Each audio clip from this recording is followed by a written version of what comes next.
Hi everyone, this is Jim and welcome back to my YouTube channel. Ito nga, Instagram story ni Miss Barbie Fortesa, pinost niya galing kay Gerald Napoles. Ayan, nag-Harry Potter nga si Barbie, si Alden, si Gerald at saka si Balintawak sa Japan. Ayan na nga, grabe ang cute ni Alden tsaka ni Barbie dyan, di ba? Yan nga ay sa Universal Studios, Japan. At nag-comment nga si Barbie na ang saya nito. At next ay nag-post si Goldwyn Reviews ng New Movie Alert Until She Remembers 2026. Nagpa-thank you naman si Barbie at ni-retweet ito. So ayan, written and directed by Brillante Mendoza, cast Chara Santos, Barbie Fortesa, and Boots Anson, Roa Rodrigo. February 25 nga siya. At next nga ay post ng Team Barbie Fortesa, See You Cebu, Happy Sinulog Festival. At yan nga, the pretty Miss Barbie Fortesa sa kanyang Instagram story. At grabe, sabi nga ni Barbie, full glam at 10 a.m. nga. Beautiful as always, Barbara Fortesa. Sabi ni Kailin Alcantara. At yan nga, the pretty Miss Barbie Fortesa. At ito, Barbie ganda niya, sabing ganon, sa isang post. Ayun na, good morning. So excited for Sinulog. Ayun na nga, andyan si Nay Fatima. At ayan, additional makeup artist. At ito nga, tawang-tawa yung mga friends ko sa pinagko-comment ni Barda United. Kasi sabi niya kagabi, palagay ko sabay lumipad ng Cebu ang Barda by private plane this PM. Dahil po walang sighting sa airport si David or Barbie. Isang handler nila. Usually po, diba, sighted sila sa airport kapag magkahiwalay. After Jim post ni D 5 hours ago, wala na update. Kapag travel si David, lagi may post na spotted DB. Wala ding spotted si Bibi sa airport. Nag-post na si Bibi na see you Macdo fam at Cebu Parade. Diba 9 a.m. ang parade. So bukas, alangan na bukas, OA siya lilipad. It means nandun na po ang Barda sa Cebu, which is untrue. So ayun nga, lumipit nga ng alas 3 nga na madaling araw sila Barbie. Samantalang sila Kim De Leon ay alas 6 pa lang ng umaga lumipad. At ito nga kasama niya nga, sabay-sabay nga si Miss Jillian Ward, David Licauco at Kim De Leon. Grabe, hindi yata alam ni Barda United na 2 oras lang ang flight papunta Cebu. Kaya pwede ka magbalikan ng same day, no? And besides, may pino-provide naman na free flight yung GMA7. Bakit kailangan gumastos ni David at saka ni Barbie para sa private plane, di ba? Ginagawa lang ni David yun para doon sa balisin. Pero pawaga ganito, business, hindi niya gagawin yun. And never niya nga sinamahan si Barbie kahit anong event. Tapos all of a sudden, magpa-private flight sila ni Barbie. Ano yun? Kalukuhan, di ba? At saka sana, wag nag-feed ng delusional information si Barda United. Kasi lalong nagiging delusional yung mga Barda de Lulu. Kahit na wala namang relasyon yung Barda, iniisip nila may relasyon kasi kung nung pinag-feed nyo sa kanila, di ba? Ito na nga yung mga tweet Barbie Fortesa, see you at the Sinulog Parade tomorrow, McDonald's fam. At another post ng Sparkle Jamie Artist Center, Kapuso Prime Princess and McDonald's brand ambassador Barbie Fortesa arrived in Cebu to participate in this year's Sinulog Festival. At nag-tweet ka si Barbie ng Viva Pete Senyor. At ito nga post ng Just Be Global, Barbie Fortesa all smiles as she greets the crowd in Cebu City Sports Center.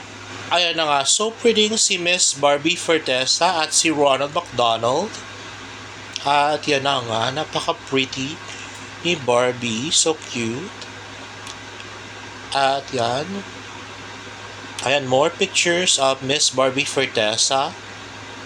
Diba, napakasimple lang ng suot niya pero napakaganda. At post ng Team Barbie Fortesa, daghang salamat Cebu. Thank you for having Barbie Fortesa this Sinulog 2026. At yun na nga, more pictures of the pretty Miss Barbie Fortesa. Ayan nga sila ni Ronald.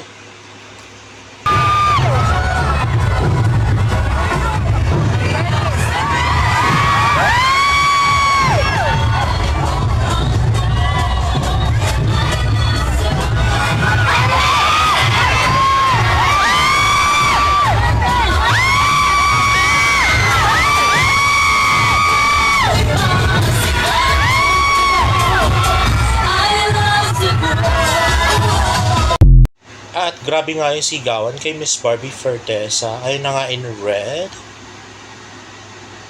Ayan, may pa-flying kiss pa si Barbie. Ayan, at next. Sa lahat ng hamon sa buhay, in all of life's uncertainty, kaya naman,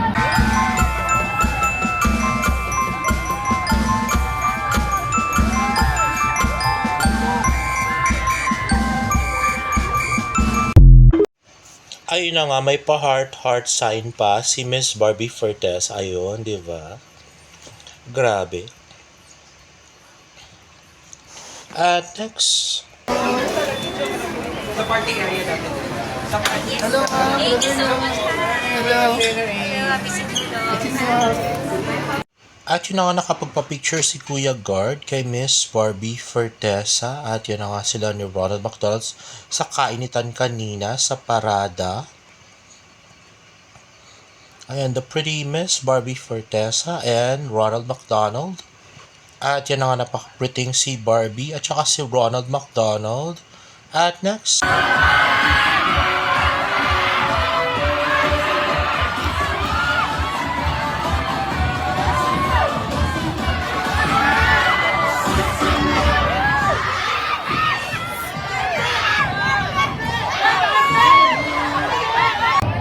sa lahat ng hamon sa buhay, in all of life's uncertainty, kaya naman, At ayun na nga, si Barbie may paklap-klap pa sa kanyang mga audience.